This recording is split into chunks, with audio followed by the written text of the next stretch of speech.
Episode 7। सुहानी अपनी जिंदगी में आए सभी लोगों से प्यार करते थे, लेकिन उसकी प्रायोरिटी हमेशा से कियारा रही थी। कियारा के लिए उसे एक नहीं 1000 झूठ भी बोलने पड़ते तो वह बोलने के लिए तैयार थी। इसलिए शिवानी ने विश्व के सामने बोल तो दिया था, लेकिन अब उसे और बड़ा ज्यादा लग रहा था कि उसने दादाजी के बारे में इतना बुरा क्यों कहा। हालांकि उसने प्रैक्टिकल बहुत ही गई थी, क्योंकि शिवानी की नज़रों में ऋषभ और सुहानी का डिवोर्स हो चुका था, और जब डाइवोर्स हो चुका था तो फिर सुहाने पर सबकी फैमिली के साथ कोई रिश्ता नहीं रहता था। लेकिन उसके बाद में सुहाने का सॉफ्ट उसे इस बात के लिए बहुत ज़्यादा ब्यूटीफुल करवा रहा था। सुहानी जितना जल्दी हो सकता था इतनी जल्दी उसे होटल से बाहर निकले और जल्दी से एक टैक्सी बुक करके वहां से निकल गई। सुहानी ऐसे से भाग रही थी जैसे उसके पीछे कोई भूत पड़ गया हो। ऋषभ, जिसने अभी अभी सुहानी को अपने नजदीक देखा था, उसे ऐसा लग रहा था जैसे भगवान ने एक पल में से सारी खुशियां देकर अगले ही पल में हो सारी खुशियां छीन लो। ऋषभ ने खुद को संभालते हुए अपने बॉडीगार्ड को फोन किया और उसे सुहानी पर नजर रखकर उसके बारे में पता लगाने के लिए कहा और खुद दादाजी से मिलने के लिए निकल गया। अब आगे सुहानी होटल से बाहर तो आ गई थी, लेकिन अभी भी उसे काफी बुरा लग रहा था कि उसने दादाजी के लिए ऐसा बोला। वो भी तो दादाजी से मिलना चाहती थी, लेकिन ऋषभ को खुद से दूर करने के लिए उसने ये सब बोला। सुहानी को कुछ समझ नहीं आ रहा था कि वो अब क्या करे। उसे बंगलुरु वापस जाने से पहले दादाजी से तो मिलना था, लेकिन ऋषभ के होते हुए वह कैसे मिलेगी यह उसे समझ नहीं आ रहा था। तभी सुहानी के दिमाग में कुछ प्लान आया और उसने किसी को कॉल किया। सामने कॉल अटेंड होते ही सुहानी ने कहा, मुझे उनसे मिलना है, मेरी उनके साथ मीटिंग करवाओ। सामने से ऑक आया और उसके बाद सुहानी ने थोड़ी देर बात करने के बाद कॉल कट कर दिया। सुहानी ने टैक्सी ड्राइवर से कहा कि वो टैक्सी हॉस्पिटल की तरफ ले ले। सुहानी ने हॉस्पिटल पहुंचकर पीछे के दरवाजे की तरफ चली गई, जहां पहले से ही एक वार्ड बॉय सुहानी का वेट कर रहा था। ऋषभ जब हॉस्पिटल पहुंचा तो किशोर जी वार्ड के बाहर ही घूम रहे थे। किशोर जी को वार्ड के बाहर देखकर ऋषभ ने कहा, पापा आप बाहर क्या कर रहे हैं? दादाजी को होश आ गया था ना? फिर दादाजी अंदर अकेले हैं क्या? ऋषभ को इतने सारे सवाल करते देख किशोर जी ने पहले उसे शांत करवाया और उसके बाद उन्होंने उसे कहा कि हाँ, तेरे दादाजी को होश आ गया, लेकिन कियान उन्हें कुछ चेकअप के लिए अपने साथ लेकर गया है। कियान कह रहा था कि उनके कुछ चेकअप होने अभी बाकी है, उसके लिए वह उन्हें अपने साथ लेकर गया। थोड़ी देर में आ जाएंगे, उसके बाद तुम उनसे मिल लेना। किशोर जी की बात सुनकर ऋषभ कुछ सोचने लग गया। ऋषभ ये बात अच्छे से जानता था कि कियान एक बहुत काबिल डॉक्टर है, लेकिन अगर कियान को दादाजी के चेकअप करने थे तो वह उनके वार्ड में भी तो कर सकता था। आखिर यह पूरा हॉस्पिटल उन्हीं का तो है, फिर से दादाजी को अपने साथ लेकर जाने की क्या जरूरत पड़ गई। ऋषभ ने किशोर जी से कहा, पापा आप यहीं पर वेट करिए, मैं उन्हें देख कर आता हूँ। किशोर जी को वहीं वेट करने का बोलकर यह ऋषभ कियान की ऑफिस की तरफ चला गया, क्योंकि ऋषभ को कियान पर डाउट हो गया था। ये बात तो ऋषभ भी जानता था कि ऑपरेशन के बाद एक पेशेंट का चेक करने के लिए किसी डॉक्टर के केबिन में नहीं ले जाया जा सकता। ऋषभ कियान के केबिन में जाकर बस ये कंफर्म करना चाहता था कि क्या सही में कियान दादाजी से चेकअप करने के लिए उन्हें अपने साथ लेकर गया है या फिर किसी से मिलवाने के लिए। ऋषभ जब कियान के केबिन के बाहर पहुंचा तो उसे वहीं पर एक वार्ड बॉय ने रोक लिया। ऋषभ ने वार्ड बॉय से पूछा कि अंदर कौन है, तो वार्ड बॉय ने उसे बताया कि वो डॉक्टर कियान के साथ एक और डॉक्टर है, उनके कुछ जरूरी मीटिंग चल रही है, इसलिए आप अंदर नहीं जा सकते। सर ने किसी को भी अंदर आने से मना किया है। वार्ड बॉय की बात सुनकर ऋषभ का शक कियान पर और भी ज्यादा बढ़ गया था। उसे पूरा यकीन हो गया था कि कियान दादाजी को किसी से मिलवाने के लिए ही अपनी केबिन में लेकर आया है, वरना ऑपरेशन होने के बाद इतनी जल्दी कियान कभी भी दादाजी को मूव करने के लिए अलाउ नहीं करता। कुछ तो बात है जो कि कियान सबसे छुपा रहा है। ऋषभ ने वार्ड बॉय को साइड करते हुए केबिन का दरवाजा खोल दिया और अंदर चला गया। कियान के केबिन के अंदर दादाजी को एक स्ट्रेचर पर लेटाया गया था और कियान उनके कुछ चेकअप कर रहा था। कियान के साथ एक जूनियर डॉक्टर और भी था जो सारी फाइंडिंग्स को नोटिस कर रहा था। ऋषभ को अंदर आया हुआ देखकर कियान उसे अजीब की नज़रों से देखा रहा था, जैसे पूछ रहा हूं कि वो किसकी परमिशन से अंदर आया। लेकिन ऋषभ ने कियान को पूरी तरह से इग्नोर कर दिया और उसके केबिन को एक्सप्लोर करने लगा। कियान ने जो ऋषभ को किसी को अपने केबिन में ढूंढते हुए देखा तो उसने उससे कहा, आप किसे मेरे केबिन के अंदर ढूंढते हैं, और क्या आपको इतना भी नहीं पता कि बिना परमिशन के किसी के केबिन के अंदर नहीं आते। कियान के केबिन का अच्छे से चेक करने के बाद ऋषभ को यकीन हो गया कि उसके केबिन में कियान और उस जूनियर डॉक्टर के अलावा कोई डॉक्टर नहीं है। तो उसने कियान से कहा, सॉरी डॉक्टर, वह मैं बस दादाजी से मिलने आया था। उन्होंने मुझे मिलने के लिए बुलाया था, इसलिए मुझे फिक्र हो रही थी तो मैं बस देखने चला आया। आप अपना काम कंटिन्यू कीजिए, मैं यहाँ से चला जाता हूँ। ऋषभ केबिन से बाहर तो आ गया था, लेकिन उसे अभी भी लग रहा था जैसे कि कियान के केबिन में कियान और डॉक्टर के अलावा भी कोई था उसके केबिन के अंदर। लेकिन ऋषभ को तो वहां पर कोई भी नजर नहीं आया था, इसलिए उसके पास बाहर आने के अलावा कोई और ऑप्शन नहीं बचा था। इसलिए वो चुपचाप बाहर आ गया था, लेकिन अभी भी उसके मन में उलझन थी, इसलिए कियान के केबिन के बाहरी चक्कर काटने लग गया। कियान को जब यकीन हो गया ऋषभ केबिन से बाहर चला गया है, वो दोबारा अंदर नहीं आएगा, तब कियान ने कहा, कब बाहर आ जाओ, वो बाहर जा चुके हैं, डरने की कोई भी बात नहीं है, तो दोबारा अंदर नहीं आएंगे। कियान को जब लगा कि ऋषभ अब दोबारा अंदर नहीं आएगा, तब कियान ने कहा, बाहर आ जाओ, वो जा चुके हैं, अब दोबारा अंदर नहीं आएंगे, डरने की कोई बात नहीं है। कियान के कहने के बाद वहां पर लगे हुए पर्दे के पीछे से निकालकर सुहानी बाहर आ गई। सुहानी के बाहर आते ही दादाजी ने अपनी आंखें खोल दी। कुछ देर पहले हुआ ऐसे था कि कियान को जब सुहानी का कॉल आया था कि वह दादाजी से मिलना चाहती है, तब कियान ने उसे हॉस्पिटल आ जाने के लिए कहा था। जब सुहानी अस्पताल पहुंची तब हॉस्पिटल के गेट पर ऋषभ के बॉडीगार्ड खड़े थे और उनके साथ ही ऋषभ का असिस्टेंट रमन भी था, इसलिए सुहानी पीछे के दरवाजे से अंदर आई।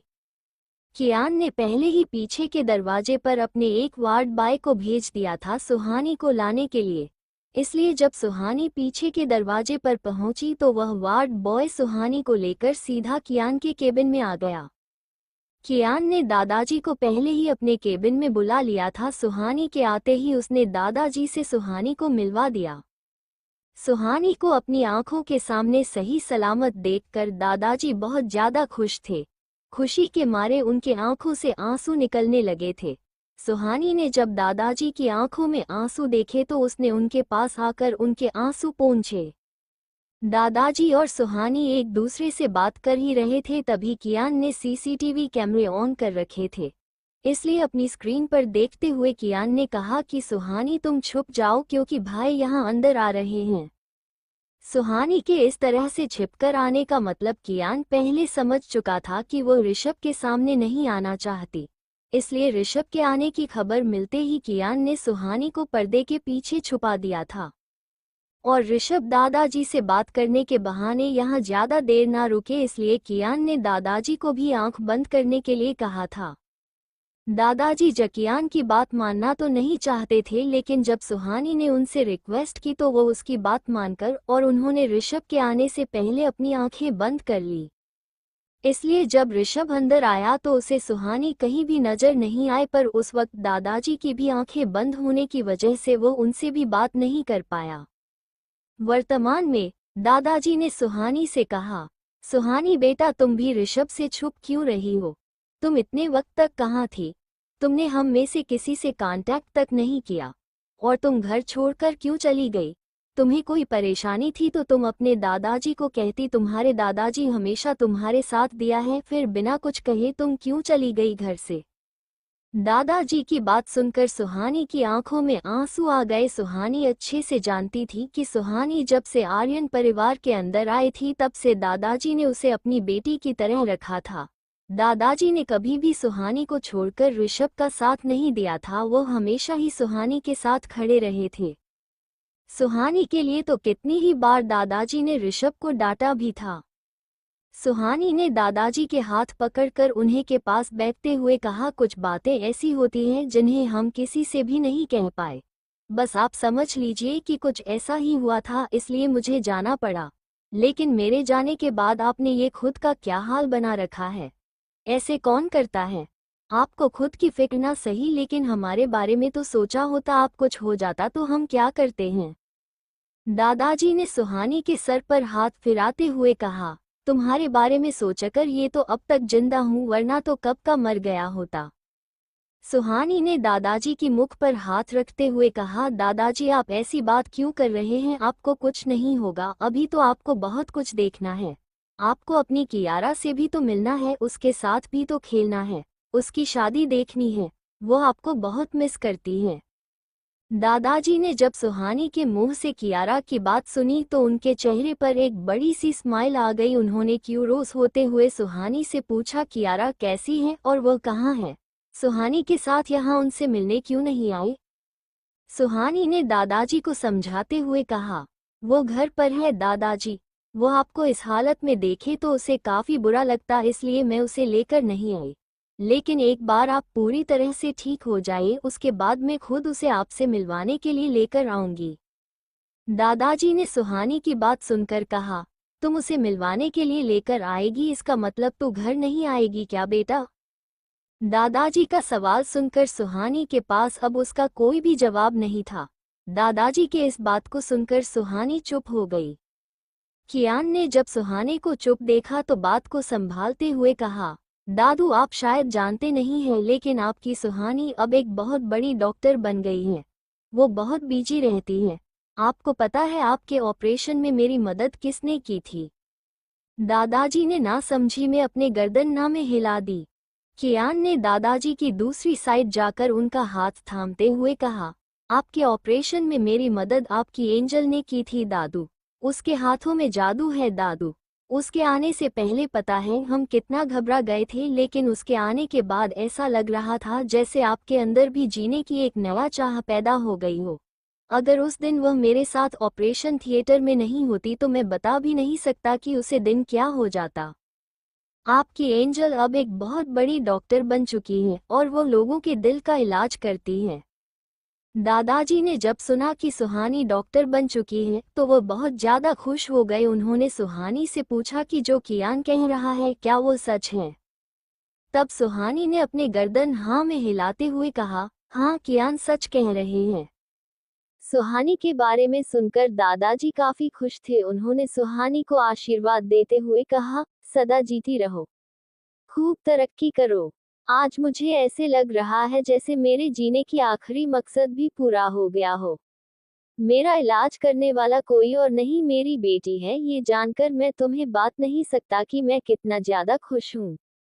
सुहानी ने दादाजी से कहा, मैं जानती हूँ दादाजी आप हमेशा ऐसे ही चाहते थे कि मैं अपनी पढ़ाई पूरी करूँ और एक बड़ी डॉक्टर बनूं, लेकिन अपनी नादानी में मैंने उसी वक्त अपनी पढ़ाई छोड़ दी थी। लेकिन अब ऐसा कुछ भी नहीं हुआ है। मैंने अपनी पढ़ाई भी पूरी कर ली है और आपके सपने के अनुसार मैं अब डॉक्टर भी बन चुकी हूँ। और क्योंकि अब मैं आपकी एक डॉक्टर हूँ तो अब आपकी कोई भी मनमानी नहीं चलेगी। आपको वही करना होगा जो आपकी डॉक्टर आपको कहेगी। सुहानी के बात पर दादाजी मुस्कुरा दिए। सुहानी ने दादाजी से कहा, तो अब ये तय रहा दादाजी कि अब आप कोई भी लापरवाही नहीं करेंगे। आप खुद का पूरा ख्याल रखेंगे और किसी भी चीज को लेकर स्ट्रेस तो आप बिल्कुल भी नहीं लेंगे। दादाजी ने सुहानी की बात सुनकर उसके सर पर हाथ रखते हुए कहा, तेरा ये दादा तेरी हर बात सुनेगा, लेकिन तुझे मुझसे वादा करना होगा। तू घर वापस आ जा बेटा। तेरे बिना उसे घर में अब सब अधूरा अधूरा लगता है। तेरे जाने के बाद गायत्री भी हमें छोड़कर दूसरे घर में चली गई। वह घर अब हमें काटने को दौड़ता है। तू वापस आ जा बेटा। दादाजी की बात सुनकर सुहानी ने दादाजी के हाथ से अपना हाथ पीछे की ओर खींचना शुरू कर दिया। सुहानी का इस तरह से हाथ खींचने का मतलब दादाजी समझ चुके थे कि सुहानी वापस घर में नहीं आना चाहती। दादाजी ने सुहानी को समझाते हुए कहा, मैं तुझे ऋषभ के साथ वापस आने के लिए नहीं कह रहा हूँ बेटा, बस तू अपने घर आ जा। मुझे नहीं पता कि मैं कब तक जिंदा रहूंगा, लेकिन मैं अपने आखिर समय में अपनी बेटी को अपने घर में देखना चाहता हूँ। मेरी आखिरी इच्छा समझकर ही उसे पूरा कर दे। मरने से पहले एक बार मैं अपने पूरे परिवार को एक साथ देखना चाहता हूँ। दादाजी की बात सुनकर सुहानी और कियान दोनों ही बहुत ज्यादा इमोशनल हो गए थे। वो दोनों ना दादाजी को मना कर पा रहे थे और ना ही उस घर में वापस लौटना चाह रहे थे। कियान जानता था कि इस वक्त दादाजी का जरा सा स्ट्रेस लेना भी उनके लिए जानलेवा साबित हो सकता है। इस बात से सुहानी भी अनजान नहीं थी। कियान ने दादाजी को समझाते हुए कहा, दादू फिक्र मत कीजिए, हम दोनों आपसे रोज मिलने आएंगे ना। कियान की बात सुनकर दादाजी उदास हो गए। उनकी सांस थोड़ी गहरी हो गई थी, जिसका मतलब साफ साफ कि दादाजी इस बात को लेकर काफी स्टेट्स में है। कियान भी दादाजी की हालत समझ रहा था, लेकिन वह चाहकर भी अपने दादू का आखिरी सपना पूरा नहीं कर सकता था। वह सुहानी को किसी भी तरह से प्रेशराइज नहीं करना चाहता था उसे घर में वापस लौट के लिए। लेकिन सुहानी से अपने दादाजी की यह हालत देखी नहीं गई। सुहाने ने दादाजी का हाथ थामते हुए कहा, हम वापस आएंगे दादाजी, एक बार फिर से आपका पूरा परिवार आपके साथ होगा। आपकी फिक्र मत कीजिए, आपके पूरे परिवार आपके साथ है। लेकिन आप यह मरने की बात तो बिल्कुल भी मत कीजिए, वरना मैं आपसे बहुत ज्यादा नाराज हो जाऊंगी। सुहानी की बात सुनकर दादाजी को अंदर से एक सुकून मिला था कि शायद आप उनकी बेटी वापस घर लौट कर आ जाएगी। लेकिन सुहानी की बात सुनकर कियान परेशान हो गया था। कियान को समझ नहीं आ रहा था कि सुहानी ने दादाजी से ऐसा वादा किया ही की वजह से वह पूरा नहीं कर सकती। ऋषभ को कियान केबिन के बाहर घूमते हुए काफी वक्त हो चुका था, लेकिन अभी तक ना तो कियान केबिन से बाहर निकाला था और ना ही दादाजी केबिन से बाहर आए थे। ऋषभ कियान के केबिन के बाहर कॉरिडोर में चक्कर लगा रहा था, तभी उसका फोन रिंग हुआ। ऋषभ ने जब फोन की स्क्रीन पर देखा तो यह उसके असिस्टेंट रमन का कॉल आ रहा था। ऋषभ ने एक साइड जाकर जल्दी से रमन का कॉल अटेंड किया। ऋषभ ने कॉल अटेंड करते ही रमन से कहा, बोलो क्या अपडेट है, कहां तक पहुंचे तुम।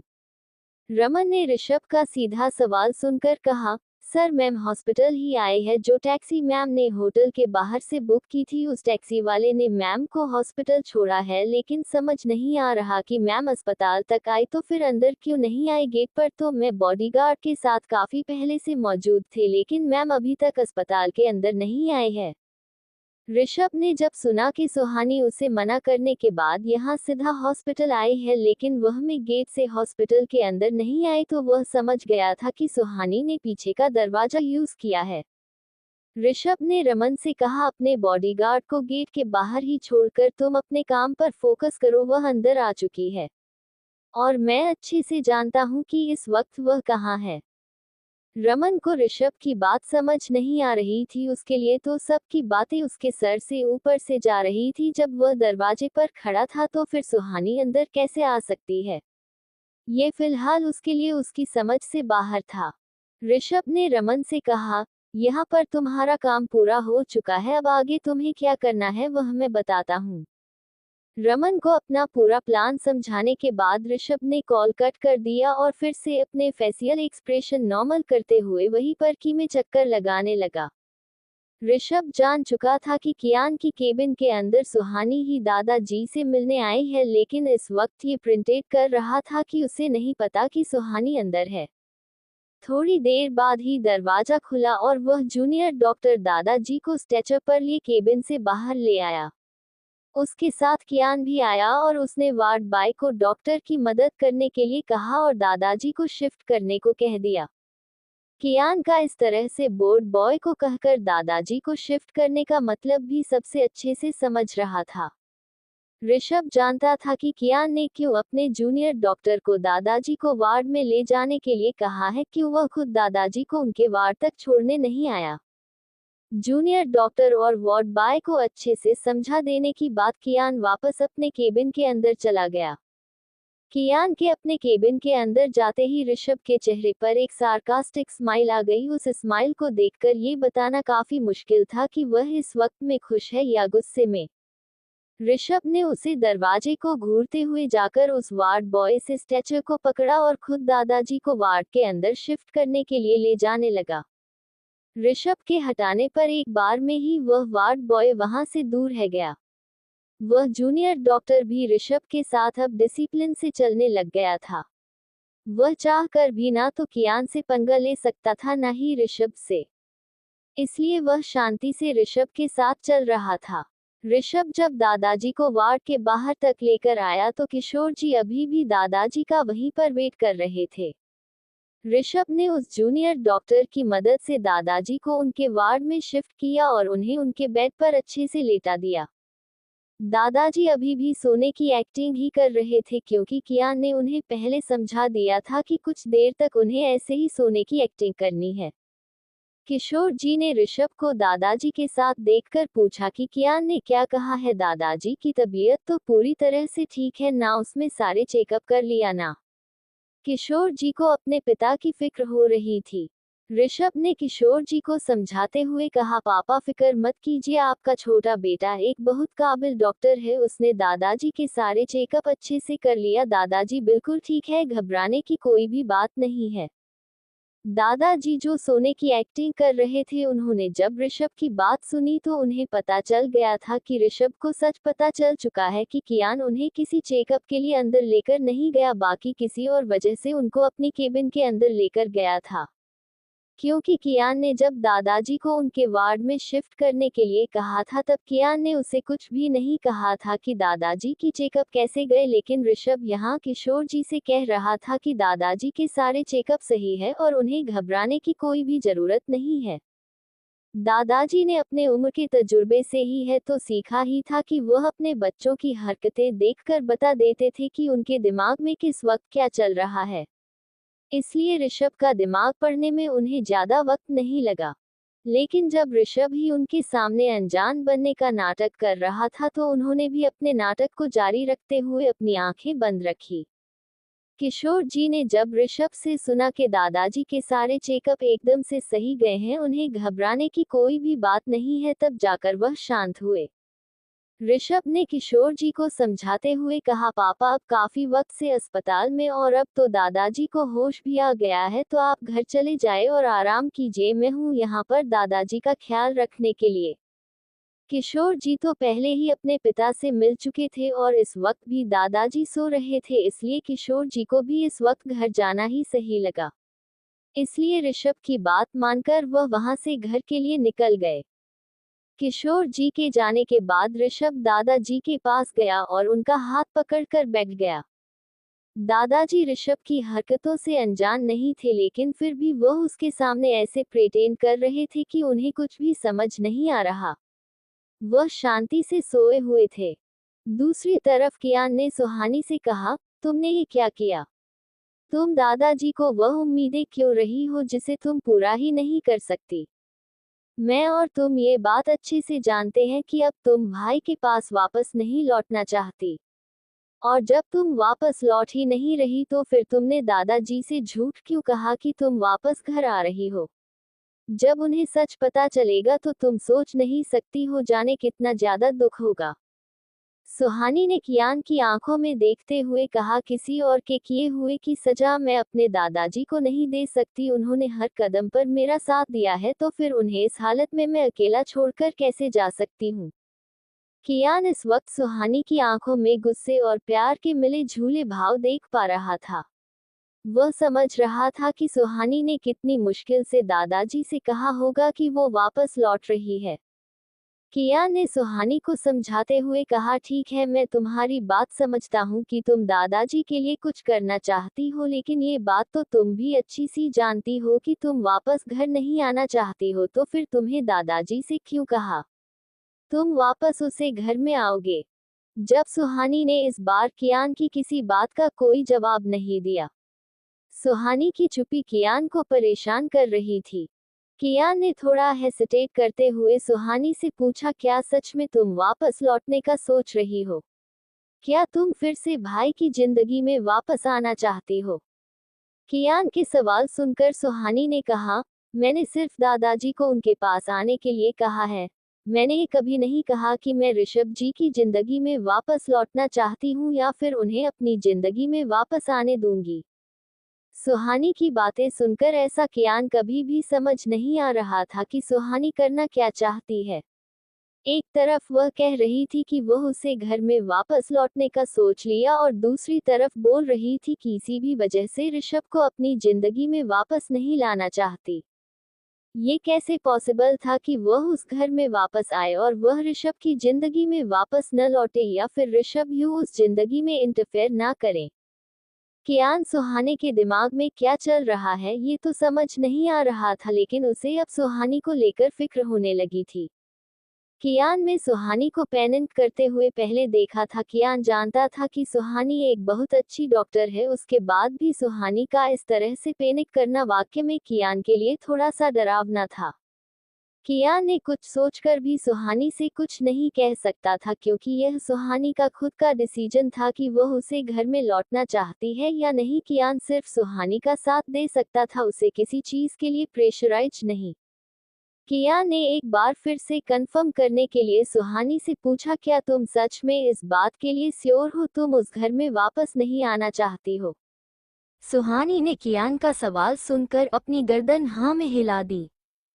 कियान सुहानी से फिर से नहीं जानना चाहता कि तुम इस वक्त क्या सोचकर वापस आने का फैसला ले रही हो और वहाँ सब कुछ तुम कैसे मैनेज करोगी, लेकिन मैं तुम्हें सिर्फ इतना कह सकता हूँ कि तुम्हारे हर डिसीजन में मैं तुम्हारे साथ खड़ा हूँ। सुहानी ने कियान से कहा, मैं जानती हूँ तुम हमेशा मेरा साथ दोगे, हमेशा मेरे साथ खड़े रहोगे, लेकिन मैं चाहती हूँ कि तुम भी घर वापस लौट आओ। इस वक्त मैं सिर्फ इतना चाहूंगी कि दादाजी को कोई भी स्ट्रेस ना लेना पड़े और उनकी तबीयत के साथ कोई भी गड़बड़ ना हो। उसे घर में सब कुछ कैसे मैनेज होगा ये हम बाद में देख लेंगे, इस वक्त हमारे लिए सबसे बड़ी प्रायोरिटी कुछ है तो वो सिर्फ और सिर्फ दादाजी हैं। कियान समझ सकता था कि इस वक्त सुहानी कैसा फील कर रही है। जिस घर में और जिन लोगों के बीच सुहानी अपने सपने में भी वापस लौटने का नहीं सोचना चाहती थी, उसे घर में ना चाहते हुए भी लौटना पड़ रहा था, क्योंकि यह उसके दादाजी चाहते थे। वो दादाजी जिन्होंने हमेशा सुहानी का साथ दिया है, हर कदम पर उसके साथ खड़े रहे। सुहानी भले ही खुद को कितना भी मजबूत दिखाने की कोशिश कर ले, लेकिन थी तो वह आज भी दिल से उतनी अच्छी और सच्ची, वो किसी को भी तकलीफ में नहीं दे सकती थी। इसलिए दादाजी की इच्छा जानने के बाद बहुत खुद को नहीं रोक पाए वापस आने के लिए हाँ करने से। सुहानी ने उसे घर में लौटने के लिए मन बना दिया था, लेकिन कियान को सुहानी की फिक्र हो रही थी। ऋषभ दादाजी के पास ही बैठा हुआ था, वो बस उनके जागने का इंतजार कर रहा था। जब तक दादाजी ने आंखें नहीं खोली, ऋषभ यूं ही उनके पास उनके हाथ को थामे में बैठा रहा। जब दादाजी को लगा कि ऋषभ बिना उनसे मिले यहाँ से नहीं जाएगा, तो उन्होंने अपनी आंखें खोली। इससे ज्यादा तो वह भी नींद में रहने का प्रिटेंड नहीं कर पा रहे थे। ऋषभ ने दादाजी को आंख खोलते होते हुए देखा तो उसने दादाजी कहा, अब कैसे हैं आप? आपको को कहीं दर्द तो नहीं हो रहा ना? मैं डॉक्टर को बुला कर लाऊं? दादाजी ने ऋषभ से कहा, नहीं मुझे कोई दर्द नहीं हो रहा, मैं बिल्कुल ठीक हूँ। दादाजी जानते थे ऋषभ की फिक्र कोई दिखावा नहीं कर रहा है, बल्कि वो दिल से उनकी फिक्र करता है। अगर उसे पता होता कि दादाजी सोए नहीं, बस सोने का नाटक कर रहे हैं, तो भी वो उनकी इतनी ही फिक्र करता। ऋषभ ने दादाजी से कहा, आप एक बार फिर से पूरी तरह से ठीक हो गए हैं। आपको इस तरह हमारे बीच में ठीक देखकर आप नहीं जानते लेकिन हम कितने खुश हैं, हम आपको बात नहीं सकते हैं। दादाजी ने ऋषभ के हाथ पर हाथ रखते हुए कहा, मैं जानता हूं कि मेरे बच्चों की जान मुझ में बसती है, मुझे उस हाल में देखकर वो चैन से नहीं रह पाएंगे, इस बात का एहसास है मुझे। लेकिन अब मैं ठीक हो गया हूं। अब मेरे परिवार की जिंदगी में कोई भी दुख दर्द नहीं आएगा। मैं किसी को भी उनकी जिंदगी से खेलने ही नहीं दूंगा। दादाजी की बात का मतलब ऋषभ अच्छे से समझ रहा था। ऋषभ जानता था दादाजी अपनी बात से जाह्नवी जी की ओर इशारा कर रहे हैं। जाह्नवी जी के लिए दादाजी की आंखों में नफरत साफ देखी जा सकती थी। ऋषभ चाहे जितना जाह्नवी को बुरा भला कहे, लेकिन दादाजी की इस हालत का जिम्मेदार वो कहीं ना कहीं खुद को मानता था। क्योंकि कोई कुछ भी कहे, लेकिन ये सच तो कभी नहीं बदला जा सकता कि जाह्नवी थी तो ऋषभ की माँ ही। वो कुछ भी करे लेकिन उनके किए का ब्लेम कहीं ना कहीं ऋषभ को ही ठहराया जाएगा। ऋषभ जानता था कि दादाजी भी जाह्नवी जी को कुछ खास पसंद नहीं करते, लेकिन वह मजबूरी में उसे अपने घर में रहने दे रहे हैं। लेकिन इस वक्त दादाजी का जाह्नवी के बारे में सोचकर परेशान होना उनकी तबीयत के लिए सही नहीं था। इसलिए ऋषभ ने दादाजी का ध्यान बटाते हुए कहा, दादाजी आपको याद है आपने मुझे बचपन में एक कहानी सुनाई थी जिसमें एक राजकुमार होता है जिसे एक परी से प्यार हो जाता है, लेकिन राजकुमार परी की अच्छाइयों को नहीं समझ पाता और उसे गलत समझ बैठता है और फिर परी उससे नाराज होकर परी लोग चली जाती है, लेकिन राजकुमार का प्यार उसे वापस धरती पर खींच लाता है। ऋषभ आस भरी नजरों से दादाजी की तरफ देख रहा था। दादाजी ने कहा, हाँ मुझे याद है कि मैंने तुम्हें ये कहानी सुनाई थी बचपन में। ऋषभ ने कहा, दादाजी एक बार फिर से आप मुझे ये कहानी सुनाएंगे, मुझे आपसे वो कहानी सुनाने का बहुत मन कर रहा है। ऋषभ के मन की हालत दादाजी से छुपी हुई नहीं थी। वो जानते थे ऋषभ खुद को दिल के दर्द को छुपाने के लिए दादाजी की कहानी सुनना चाहता है। ऋषभ भले ही सबके सामने मुस्कुराता था, खुद को बिजी रखने की पूरी कोशिश करता था, लेकिन ऋषभ के आसपास के लोग ये बात अच्छी सी जानते थे कि ऋषभ खुद को क्यों बिजी रखने की कोशिश करता है। ऋषभ की हालत देखकर एक बार तो दादाजी ऋषभ को सुहानी के बारे में बताना चाहते थे, लेकिन अपने पोते के लिए वो सुहानी के साथ गलत नहीं करना चाहते थे। गलती तो ऋषभ से हुई थी और वह गलती ऋषभ को ही सुधारनी थी। दादाजी बस उसे वह मौका देना चाहते थे, इसलिए उन्होंने सुहानी से वापस घर आने की जिद की और सुहानी वापस घर आने के लिए मन भी गई थी। दादाजी चाहते थे कि ऋषभ अपनी गलती का एहसास तो कर चुका है, अब वो जल्दी उसे गलती को सुधार कर एक बार फिर से अपने परिवार को अपना ले। दादाजी ने ऋषभ की मन को शांत करवाने के लिए उसे एक बार फिर से परी और राजकुमार की कहानी सुनना शुरू कर दिया। कियान से मिलने के बाद सुहानी हॉस्पिटल से बाहर निकल गई। अस्पताल से बाहर निकलते वक्त इस बार सुहानी ने पीछे का रास्ता नहीं लिया। वह मेन गेट से बाहर निकली थी, लेकिन उसने खुद को अच्छे से कवर कर लिया था ताकि उसे कोई पहचान ना पाए। सुहानी हॉस्पिटल से तो बाहर आ गई थी, लेकिन उसे बाहर कोई ऑटो या टैक्सी दिखाई नहीं दे रही थी। काफी देर तक इंतजार करने के बाद सुहानी ने जब चारों तरफ देखा तो उसे सड़क की दूसरी तरफ एक टैक्सी खड़ी दिखाई दी। सुहानी के बुक करके उसके आने का इंतजार नहीं करना चाहती थी। वो जितनी जल्दी हो उसके यहाँ से जाना चाहती थी। घर जाकर उसे अपने परिवार को भी तो इस बात के लिए मानना था, इसलिए वो जल्द से जल्द अपने घर पहुंचना चाहती थी। सुहानी ने टैक्सी लेने के लिए सड़क क्रॉस करना शुरू कर दिया। सुहानी सड़क क्रॉस कर ही रही थी कि तभी एक ट्रक तेजी से उसकी तरफ चलकर आ रहा था। सुहानी का उसकी तरफ बिल्कुल भी ध्यान नहीं था, वो सड़क क्रॉस करने के लिए आगे की तरफ जा रही थी। सुहानी को सड़क के बीचों बीच देखकर उसे ट्रक की स्पीड और ज्यादा बढ़ गई। ऐसा लग रहा था जैसे कोई जानबूझकर सुहानी को टक्कर मारने की कोशिश कर रहा था। उस ट्रक को स्पीड में सुहानी की तरफ बढ़ता हुआ देखकर आसपास के लोगों ने सुहानी को वहां से हट जाने के लिए कहना शुरू कर दिया।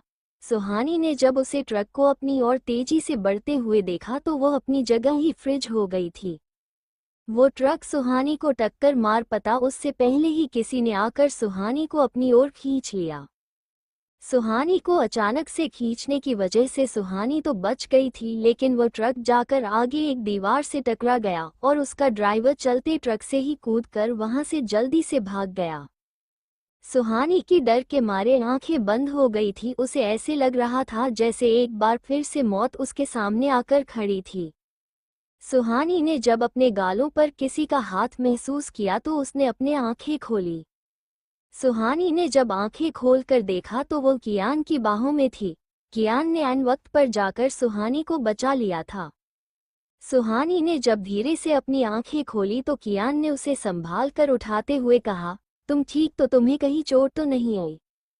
सुहानी को ये समझने में थोड़ा वक्त लग गया कि उसे ट्रक ने टक्कर नहीं मारी, वो बिल्कुल ठीक है। कियान ने सही वक्त पर आकर उसे बचा लिया। कियान ने दोबारा सुहानी से कहा कि तुम ठीक तो हो, तुम्हें में कहीं चोट तो नहीं आई? इस बार सुहानी ने थोड़ी थोड़ी हिम्मत करके से कहा, हाँ मैं ठीक हूँ। सुहानी बुरी तरह से सहम गई थी। सुहानी पूरी तरह से ठीक है। सुनने के बाद भी कियान को यकीन नहीं हुआ था कि सुहानी पूरी तरह से ठीक है। कियान सुहानी के हाथों को इधर उधर करके चेक कर रहा था कि कहीं उसे चोट तो नहीं आई। हालांकि उसने सुहानी के बचाने में अपनी पूरी जान लगा दी थी और उसे पूरी तरह से कवर कर लिया था गिरने से पहले। कियान सुहानी को संभाल कर सड़क के दूसरी तरफ लेकर आया और उसे अपनी गाड़ी में बिठाते हुए कहा, तुम अंदर बैठो, मैं तुम्हें अगर ड्रॉप कर देता हूँ। सुहानी ने भी चुपचाप कियान की बात मान ली और शांति से गाड़ी में बैठ गई।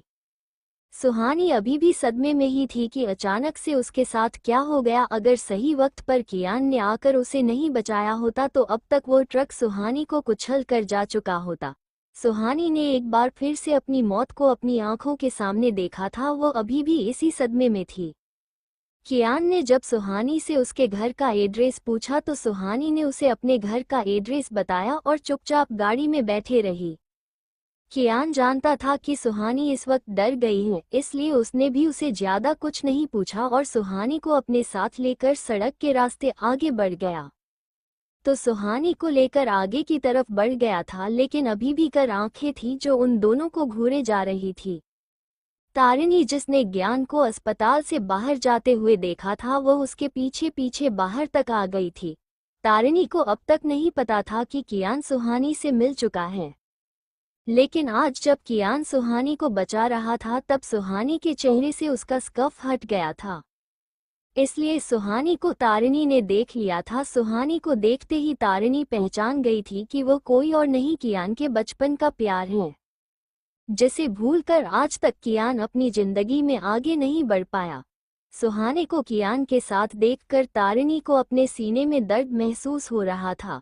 कियान को सुहानी के साथ देखकर तारिणी को काफी बुरा लग रहा था। वह 3 साल से कियान के साथ थी। कियान ने आज तक से कोई भी बात नहीं छुपाई थी, लेकिन सुहानी की मिलने की बात उसने अभी तक तारिणी को नहीं बताई। ये सोचकर तो उसे और भी ज्यादा बुरा लग रहा था। उसे लगा एक बार फिर उसका दिल टूटने वाला है। तारिणी ने जब सुहानी को कियान के साथ वहां से जाते हुए देखा तो उसकी आंखों में आंसू आ गए। वो दौड़कर वापस अस्पताल के अंदर चली गई। तारिणी के अलावा कोई और भी था जो उन्हें पूरी शिद्दत से घुरे जा रहा था।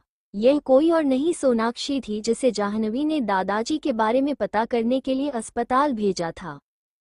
सोनाक्षी जब अस्पताल के अंदर जा रही थी तब उसने लोगों का शोर शशराबा सुना तो उसने पीछे मुड़कर देखा। सोनाक्षी ने जब सड़क पर सुहानी को कियान के साथ देखा तो उसकी आंखें फटी की फटी रह गई।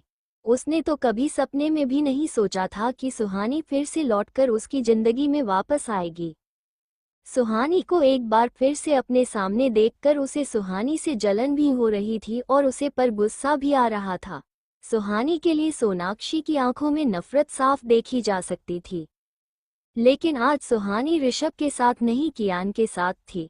उन दोनों को साथ देखकर उसके दिमाग में खुराफात चलने लगी। उसे एक अच्छा मौका मिल गया था सुहानी का ऋषभ की जिंदगी से पता कट करने के लिए। अपने दिमाग में घटिया प्लान बनाते हुए सोनाक्षी ने दोनों को जाते हुए देखकर खुद को शाबाशी दे रही थी। सोनाक्षी ने उन दोनों की फोटोज भी ले ली थी। लगभग 1 घंटे बाद कियान सुहानी के घर के बाहर खड़ा था। कियान ने गेट पर हॉर्न बजाए तो गेट में गार्ड ने आकर कियान को गाड़ी के शीशे नीचे करने के लिए कहा था। कियान ने जब अपनी गाड़ी का शीशा नीचे किया तो गार्ड को कियान के साथ सुहानी बैठी दिखाई दे गई। सुहानी को कियान के साथ देखकर उस गार्ड ने दरवाजा खोल दिया और कियान गाड़ी लेकर आगे की तरफ बढ़ गया। अंदर जाकर देखा तो अंदर एक बहुत ही सुंदर सा विला था। उस विला को बहुत ही सुंदर तरीके से बनाया गया था। गेट के बाहर सुंदर सुंदर अक्षरों में लिखा हुआ था एंजल विला। कियान ने जब उस घर की बाहर एंजल विला लिखा हुआ देखा तो उसके चेहरे पर अपने आप ही स्माइल आ गई।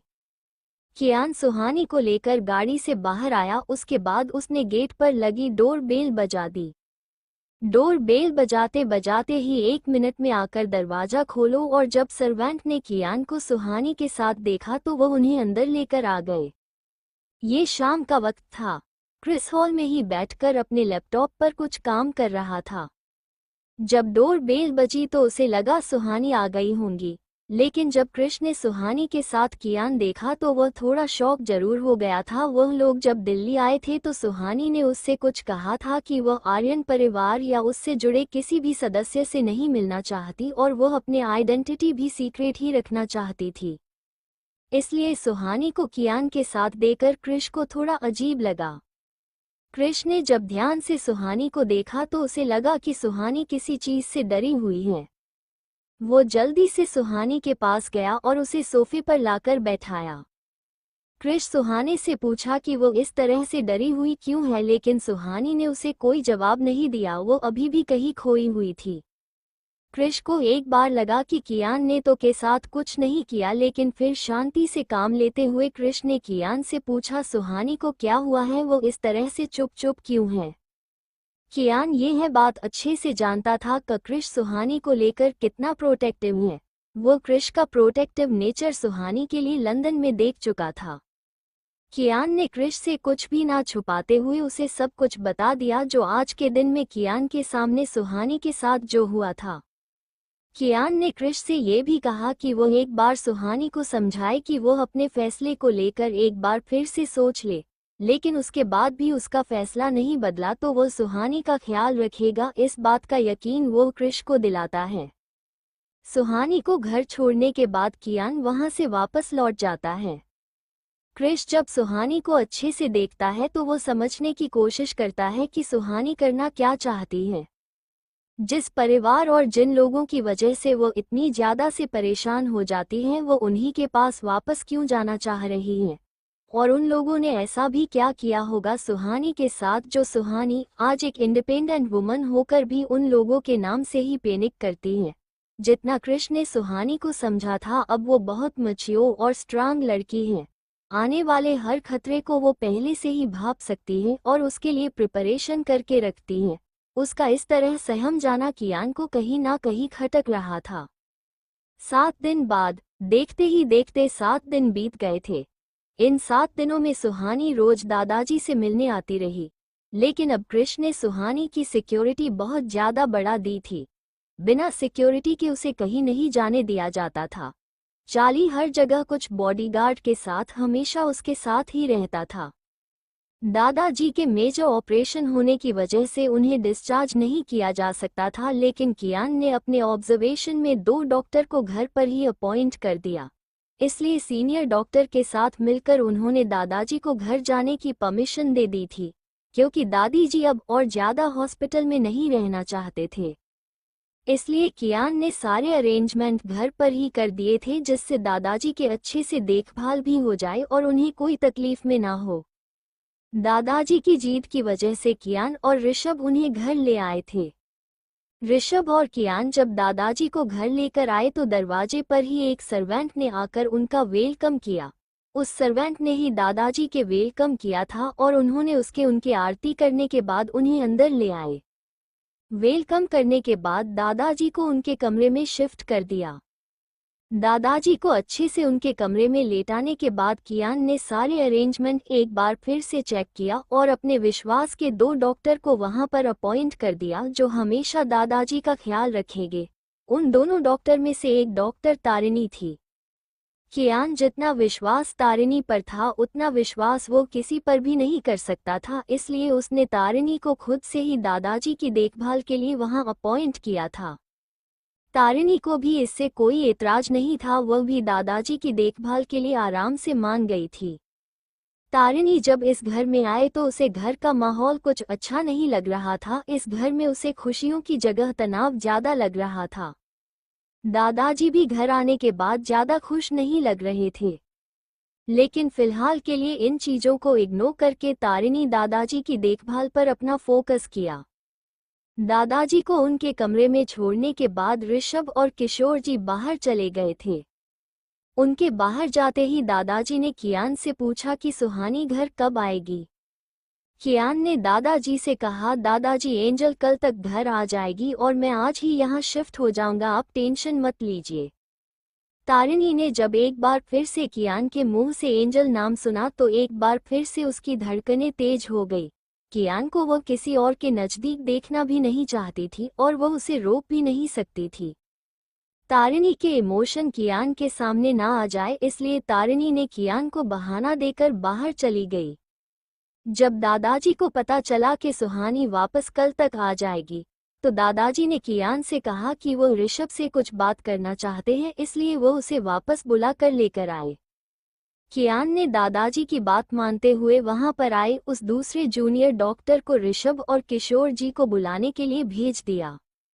दादाजी ने बुलाया, ये सुनते ही किशोर और ऋषभ जी जो हॉल में ही थे वो जल्दी वापस उनके कमरे में वापस आ गए। दादाजी अब आराम से बिस्तर पर लेटे हुए थे और कुछ मशीन इस वक्त उन्हें मॉनिटर कर रही थी। कियान दादाजी के बेटे के एक तरफ बैठा था। दादाजी ने जब ऋषभ को कमरे में आया हुआ देखा तो उन्होंने इशारे से उसे अपने पास बुला लिया।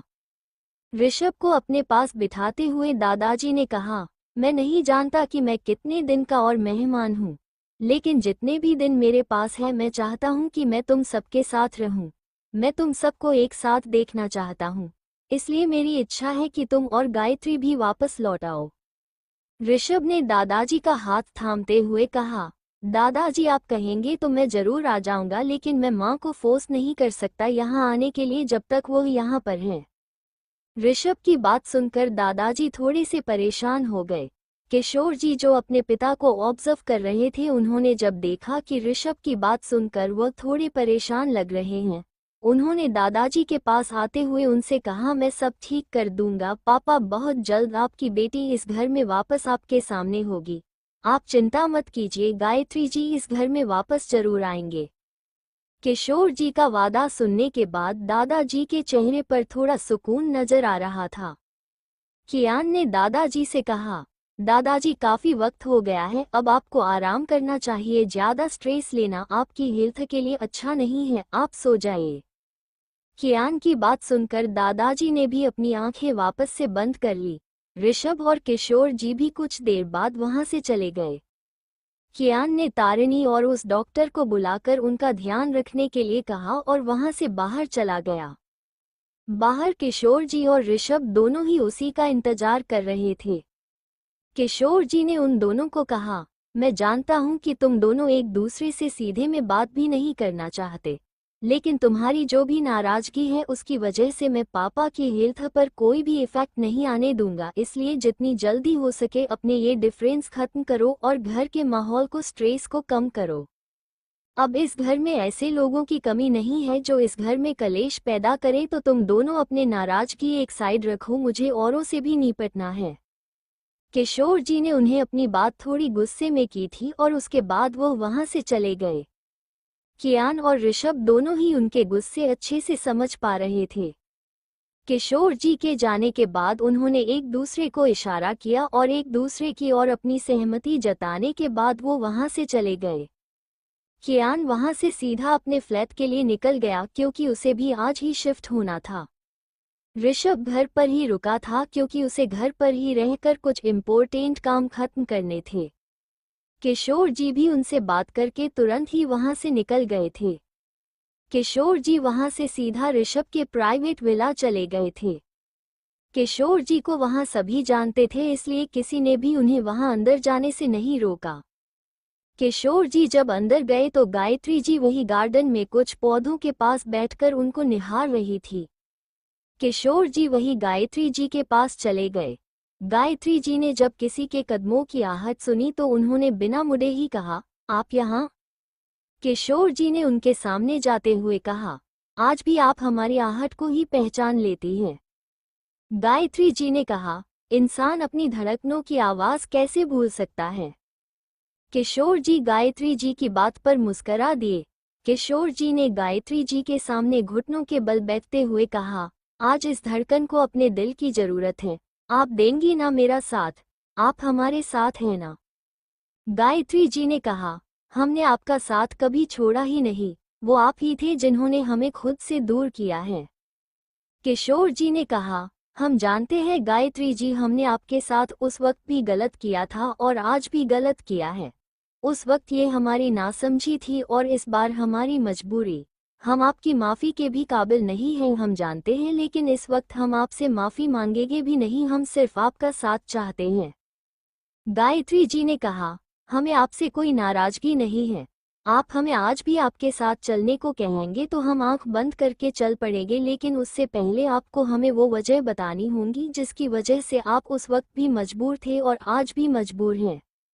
गायत्री जी की बात सुनकर किशोर जी चुप हो गए। उन्होंने अपनी आंखें बंद थी, जिसका मतलब था कि वो अपनी मजबूरी नहीं बता सकते। गायत्री जी ने कहा, आप हमें अपनी परेशानी तक नहीं बता सकते, फिर हम आपके साथ उसे घर में आकर भी क्या करेंगे। हम आपके जीवन साथी हैं, आपके लिए बोझ नहीं बनाना चाहते।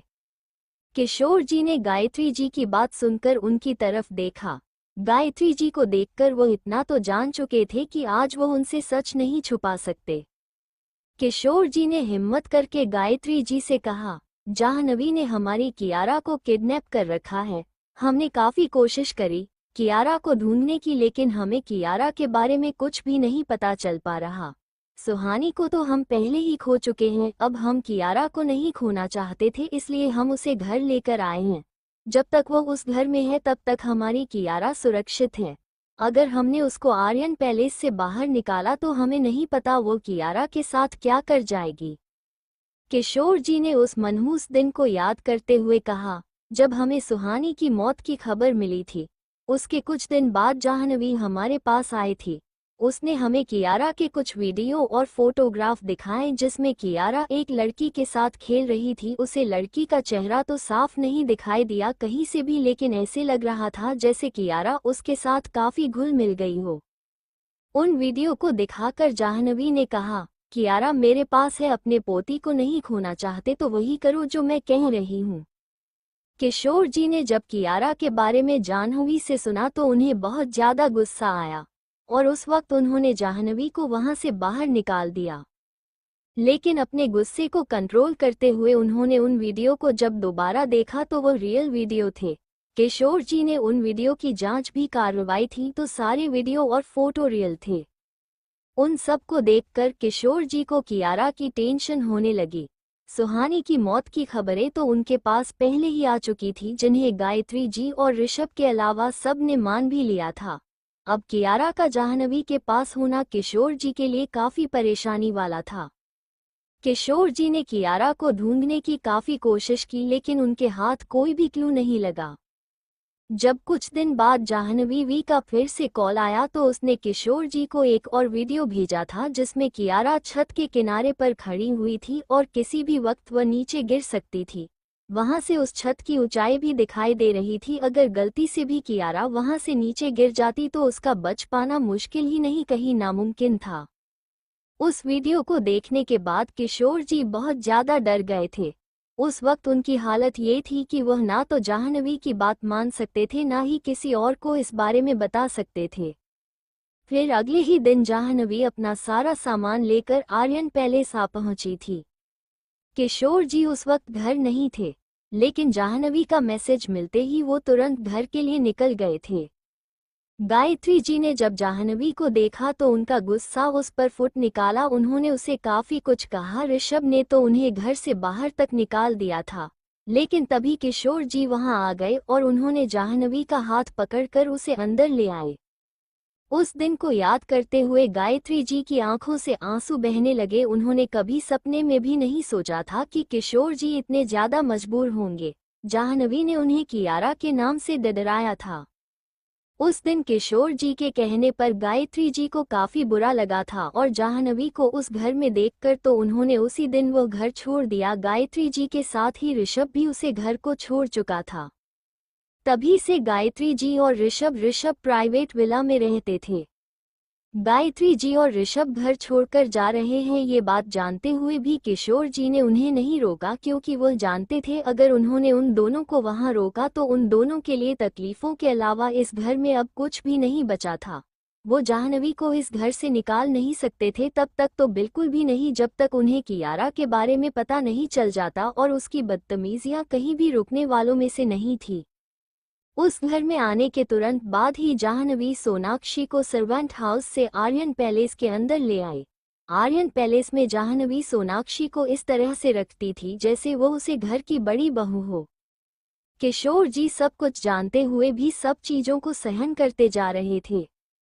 गायत्री जी ने जब किशोर जी से उनकी मजबूरी के बारे में सुना तो वो खुद को रोक नहीं पाई और उनकी आंखों से आंसू का बहाना और भी तेज हो गया। गायत्री जी ने किशोर जी से कहा, हमें माफ कर दीजिए, आपकी मुश्किल वक्त में हम आपका साथ नहीं दे पाए। हमें इस बात का अंदाजा भी नहीं था कि जाह्नवी ने आपको कियारा को लेकर ब्लैकमेल किया है। उससे ज्यादा हम आपके गुनहगार हैं। जाह्नवी के किए की हर गुनाह के जिम्मेदार हम भी हैं। वह जैसी भी है लेकिन है तो हमारी ही बहन। अगर वक्त पर हमने जाह्नवी को रोक दिया होता तो आज यह नौबत ही नहीं आती। किशोर जी ने गायत्री जी के आंसू पोंछते हुए कहा, जो बीत चुका है आप उसे चाह कर भी ठीक नहीं कर सकती। आप उसके किए हुए को जितना ज्यादा सुधार सकती थी, आपने उससे ज्यादा ही उसको सही करने की कोशिश की है। जाह्नवी के धोखे के बाद न सिर्फ आपने ऋषभ को संभाला बल्कि आपने हमें और हमारे परिवार को भी संभाला था। आपका यह एहसान हम कभी भी नहीं भूल पाएंगे। हम आपसे माफी मांगते हैं कि हम जाह्नवी के सामने आपका साथ नहीं दे पाए। हम कियारा की वजह से उस वक्त मजबूर थे। हमें माफ कर दीजिए। इस वक्त किशोर जी और गायत्री जी दोनों की ही आंखों में आंसू थे। कुछ देर बाद गायत्री जी ने खुद को शांत किया और अपने आंसू पोंछते हुए किशोर जी से कहा, लेकिन अभी भी कियारा का हमें कुछ भी नहीं पता चला। इसका मतलब तो यही है कि कियारा अभी भी जाह्नवी के पास ही है। हमें समझ नहीं आता कि सुहानी इतनी बड़ी लापरवाही कैसे कर सकती हैं। वो अपने बच्ची को किसी और के पास कैसे छोड़ सकती हैं। किशोर जी ने गायत्री जी को समझाते हुए कहा, आप मान क्यों नहीं लेती कि हमारी सुहानी अब हमारे बीच नहीं रही। वह अब इस दुनिया में नहीं है। अगर वह होती तो वह कभी भी कियारा को उस औरत के पास नहीं जाने देती। गायत्री जी ने किशोर जी से अपने हाथ छुड़वाते हुए कहा, आप कैसी बातें कर रहे हैं। हमारी सुहानी को कुछ भी नहीं हुआ। वो बिल्कुल सही सलामत है। जिस दिन सुहानी लौट कर आएगी उस दिन आप भी हमारी बात मानेंगे। एक माँ का दिल उसे झूठ नहीं बोल सकता। हमारी बेटी बिल्कुल सुरक्षित है। वो बस हमसे नाराज है इसलिए हमारे सामने नहीं आ रही। उसे कुछ भी नहीं हुआ है। किशोर जी यह बात अच्छे से जानते थे कि वो कितना ही गायत्री जी को समझा दे लेकिन गायत्री जी इस बात को कभी भी नहीं मानेंगी कि सुहानी इस दुनिया में नहीं है। सुहानी के एक्सीडेंट की फोटोज और खबर सुनने के बाद भी उनका विश्वास 1% भी नहीं डगमगाया था। उनको आज भी लगता था कि सुहानी वापस लौटकर जरूर आएगी। वह बस उनसे नाराज है इसलिए उनके सामने नहीं आ रही, लेकिन एक दिन वो लौटकर जरूर आएगी। किशोर जी ने गायत्री जी के चेहरे को अपने हाथों के बीच लेते हुए कहा, ठीक है, हम मान लेते हैं कि हमारी सुहानी जहाँ कहीं भी है बिल्कुल सुरक्षित है, लेकिन इस वक्त हम ये बात नहीं भूल सकते कि हमारी कियारा जाह्नवी के पास है।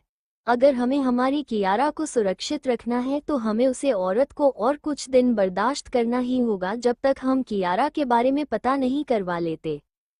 लेकिन पिताजी चाहते हैं कि आप घर वापस लौट आए। अगर हम आपको वापस लेकर गए तो जाह्नवी हद से ज्यादा तमाशा करेगी, इसलिए हम चाहते हैं कि आपके ऋषभ के साथ खुद ही घर लौट आए और जाह्नवी को उस घर को और ज्यादा तबाह करने से रोके। आप देंगे ना हमारा साथ?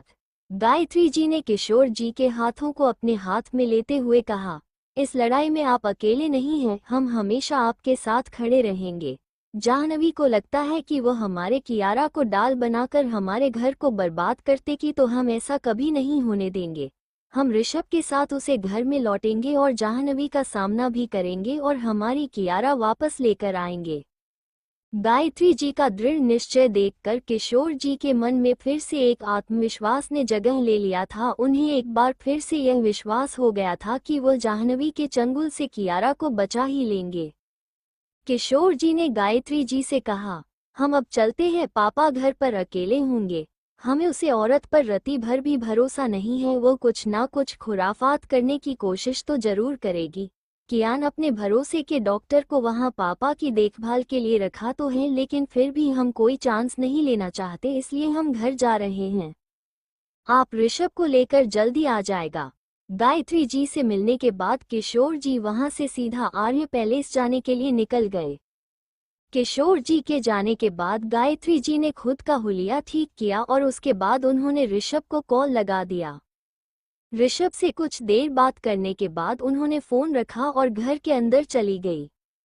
दूसरी तरफ प्लीज सुहाने को अभी भी समझ रहा था कि वो एक बार फिर से अपने फैसले के बारे में सोच ले, लेकिन सुहानी ने ये तय कर लिया था कि उसे वापस लौटना ही होगा। वह अपनी सिचुएशन से भाग नहीं सकती, उसे अपने हालातों का खुद ही डटकर सामना करना होगा। तारिणी दादाजी की देखभाल के लिए अभी भी आर्यन पैलेस में ही रुकी हुई थी। कियान ने उसे सख्त वार्निंग दी थी कि वो किसी भी पल दादाजी को अकेला नहीं छोड़ेगी। जब तक कियान लौट नहीं आता तारिणी को हर पल दादाजी के साथ ही रहना है। तारिणी दादाजी को पहले ही अकेले छोड़ने का नतीजा अपनी आंखों से देख चुकी थी, इसलिए उसने इस बार कोई भी गलती न करने का फैसला लिया था। वो पूरे टाइम दादाजी के कमरे में ही बैठी हुई थी, वहां से वो 1 मिनट के लिए भी नहीं हिली। जाह्नवी जो अपने काम से बाहर गई हुई थी, वह जब आर्यन पैलेस आई तो उसे घर में कुछ हलचल नजर आई। घर में से कुछ लोग निकल रहे थे जिन्हें देखकर ऐसे लग रहा था जैसे घर में कोई काम करवाया गया हो। जाह्नवी ने उन लोगों से रोककर पूछा भी कि वो यहाँ क्या करने आए हैं, लेकिन उनमें से किसी ने भी उसे कोई जवाब नहीं दिया और इग्नोर करके वहां से बाहर चले गए। जब से जाह्नवी इस घर में आई थी तब से इस घर में सिर्फ उसी की हुकूमत चल रही थी। आज पहली बार था जब किसी ने उसकी बात को पूरी तरह से इग्नोर किया हो। सोनाक्षी जो जाह्नवी के साथ ही थी, उसने जाह्नवी से कहा, आंटी मुझे लगता है कि उन लोगों को सच पता चल चुका है। अभी भी वक्त है, आप यहाँ से चले जाइए वरना वो लोग आपकी हालत खराब कर देंगे। जाह्नवी ने सोनाक्षी को डांटते हुए कहा, तुम कभी सही बात भी बोल सकती हो क्या? ऐसा उल्टा बोलना जरूरी है क्या? उन लोगों को कभी भी सच पता नहीं चल सकता, उनका सच वही है जो मैंने उनसे कहा है, इसलिए तुम अपना मुंह बंद करो और चुपचाप चलो मेरे साथ। देखे तो सही हो क्या रहा है इस घर में। सोनाक्षी को अभी भी घबराहट हो रही थी, उसे लग रहा था कि अगर उनका भांडा फूट गया तो एक बार फिर से गायत्री जी उसकी हालत नौकरों से भी बदतर कर देंगे। घबराहट तो जाह्नवी जी को भी हो रही थी, लेकिन उसने अपने घबराहट को छुपा लिया था। वो किसी भी हाल में अपनी हार मानने को तैयार ही नहीं थी। जाह्नवी सोनाक्षी को लेकर जब आर्यन पैलेस के अंदर पहुंची तो आर्यन पैलेस में भी हलचल मची हुई थी। जाह्नवी ने एक नौकर को रोककर पूछा कि इस घर में इतनी हलचल क्यों मची हुई है। इस नौकर ने जाह्नवी जी को बताया, मैम साहब, आर्यन बाबा और कियान बाबा इस घर में वापस लौट रहे हैं, इसलिए बड़े साहब ने कहा है कि उनके कमरे तैयार करवा दिए जाएं और घर में भी सजावट की जाए। बड़े साहब घर आ गया ना, इसलिए। जाह्नवी जानती थी कि किशोर जी तो इस घर में ही रहते हैं। बड़े साहब घर आ गए हैं, इसका मतलब ये था कि दादाजी को डिस्चार्ज मिल गया है और वह घर आ गए। दादाजी घर आ गया है, ये बात सुनते ही जाह्नवी की आंखें फड़फड़ाने लगी। वो जल्दी जल्दी दादाजी के कमरे की तरफ गई। वो दादाजी के कमरे में इंटर भी कर पाती उससे पहले ही तारिणी ने आकर उसे दरवाजे पर ही रोक दिया। तारिणी ने पहले जाह्नवी जी को बाहर की तरफ धकेला और उसके बाद दरवाजा बंद करके खुद भी बाहर आ गई। खुद के साथ तारिणी का इस तरह का बर्ताव जाह्नवी जी को पसंद नहीं आया। जाह्नवी जी ने तारिणी पर चिल्लाते हुए कहा, 2 कौड़ी की डॉक्टर होकर तुम मेरे साथ बदतमीजी करोगी? तुम्हारी इतनी औकात है मेरे सामने? जाह्नवी जी के इस तरह से बदतमीजी और गुस्से में बोलने पर तारिणी को भी गुस्सा आ गया। गुस्से के मारे उसकी मुठियां बंद हो गई। तारिणी के चेहरे पर गुस्सा साफ देखा जा सकता था। तारिणी ने भी गुस्से में जाह्नवी जी से कहा, देखो आंटी, आप जो कोई भी हो, मुझे मेरी औकात बताने की कोशिश तो कीजिएगा मत, क्योंकि शायद आप नहीं जानती कि मैं कौन हूँ। एक डॉक्टर की औकात क्या होती है यह आप मुझे नहीं बताएं तो बेहतर होगा। मैं यहाँ अजय डॉक्टर काम कर रही हूँ, आपकी कोई गुलाम नहीं हूँ जिसे आप आकर कुछ भी बोल जाएंगे और मैं सुनती रहूंगी। और मुझ पर बरसने की हिम्मत तो आगे से कभी दिखाएगा मत। मैं सिर्फ अपने बॉस के ऑर्डर फॉलो करती हूँ, किसी भी अरे गरे के नहीं। फिलहाल के लिए आप इसी वक्त यहाँ से चली जाइए। अंदर मेरा पेशेंट आराम कर रहा है और मैं नहीं चाहूंगी किसी भी वजह से उसके आराम में कोई दखल पैदा हो, इसलिए आपके लिए अच्छा यही होगा कि आप इसको ध्यान में रखकर इसीलिए वक्त यहाँ से चली जाइए। तारिणी का इस तरह से जवाब देना जाह्नवी जी को बिल्कुल भी पसंद नहीं आया। सोनाक्षी जो जाह्नवी जी के पीछे पीछे ही यहाँ तक आ गई थी, उसने जब तारिणी को इस तरह से बात करते हुए देखा तो उसकी आंखें फटी की फटी रह गई। उसे अब सच में लगने लगा था कि उनका भांडा फूट चुका है और एक बार फिर से उसकी वही हालत हो जाएगी जो गायत्री जी ने 3 साल पहले की थी। जाह्नवी जी ने गुस्से में आकर तारिणी पर हाथ उठाना चाहा, लेकिन वह तारिणी पर हाथ उठा पाती उससे पहले ही किसी ने आकर उसका हाथ रोक लिया। जाह्नवी जी ने जब उसे तरफ देखा जिस इंसान ने उनका हाथ रखा था तो सामने की कियान खड़ा था। जाह्नवी जी ने गुस्से में कियान पर चिल्लाते हुए कहा, मेरा हाथ छोड़ो कियान, मेरे हाथ में दर्द हो रहा है।